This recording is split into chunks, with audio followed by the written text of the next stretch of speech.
Deep in the heart of the vast Ukala forest, where the trees whispered secrets of ages past and the winds carried the songs of ancient spirits, there lived a 12-year-old girl named Alice. Although she was born into the village of Mzanga, where elders shared stories of bravery and wisdom every evening, Alice always dreamed of adventures beyond the familiar paths. Alice was no ordinary child. She was playful yet deeply curious, always seeking the mysteries of the world. Her braided hair often glistened with beads that jingled like soft bells as she skipped through the forest trails. The village elders often said, "Alice's heart is bigger than the river, and her spirit is wilder than the wind." Yet they worried that her curious nature might lead her into trouble one day. One moonlit evening, after a particularly mesmerizing story about the legendary enchanted river of Ukala, Alice could not sleep. The elders spoke of a magical river deep within the forest that glowed at night and held the power to grant wisdom or bring ruin to those who approached it with selfish hearts. According to the legend, the river was guarded by a fierce serpent named Zuberi, whose eyes could pierce through the soul of any visitor to reveal their true intentions. Alice, enchanted by the tale, decided she had to see the river for herself. She whispered to her trusted friend Kofi, a clever boy from the village who often helped her with her mischief. "Kofi, we must find the enchanted river. Think of the wonders it holds." Kofi, always cautious, shook his head. "Alice, the river is not a place for us. The elders say it's dangerous. Zuberi won't spare us if our hearts aren't pure."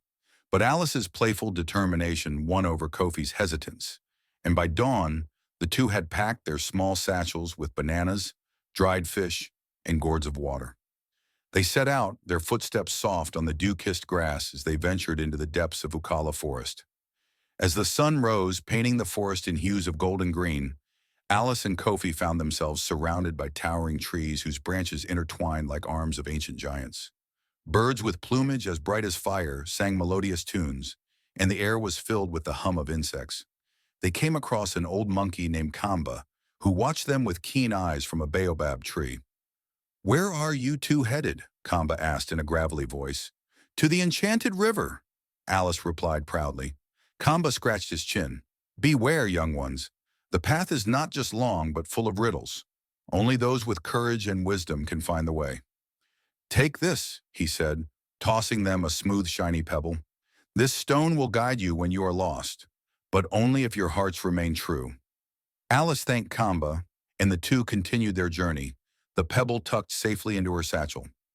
By midday, Alice and Kofi arrived at the Tree of Echoes, a massive fig tree whose roots sprawled across the ground like sleeping serpents. As they approached, the air grew heavy, and a voice boomed, "Who dares enter the domain of the Tree of Echoes?"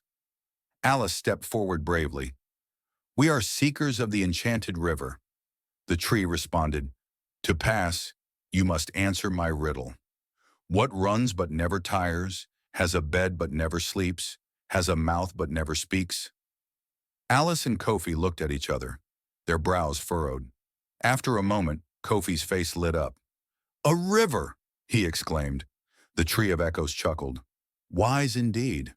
You may pass." Its roots shifted, revealing a hidden path.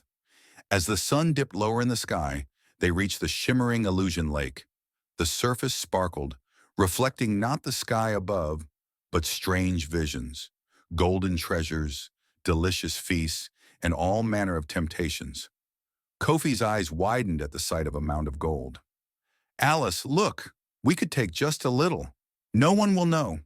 But Alice grabbed his hand. "Remember what the elders said. Greed leads to ruin." The lake began to ripple, and a voice echoed, "Only those who resist their desires may pass." Alice and Kofi closed their eyes, refusing to look at the illusions. When they opened them, a narrow bridge of vines had appeared, leading them to the other side. By nightfall, the two friends stood before the enchanted river. It glowed with an ethereal light, its waters shimmering like liquid silver. Alice felt her heart race as she stepped closer, but before she could touch the water, a mighty roar shook the ground. Suberi, the serpent guardian, emerged, his scales gleaming like polished emeralds, and his golden eyes fixed on the children. "Why have you come?" he hissed. Alice, though trembling, spoke boldly. We seek the wisdom of the river, not for greed, but to help our village. We wish to learn how to protect our people and our land." Zubri studied them for a long moment. Finally, he said, "If your intentions are true, you will find what you seek. But first, a final test. Would you sacrifice your most precious possession for the good of others?" Alice thought of her beaded bracelet, a gift from her late mother. It was her most cherished possession. With tears in her eyes, she removed it and placed it before Zubri. The serpent nodded approvingly. "Your heart is pure." He slithered aside and the river's glow intensified. Alice and Kofi knelt by the water, cupping it in their hands.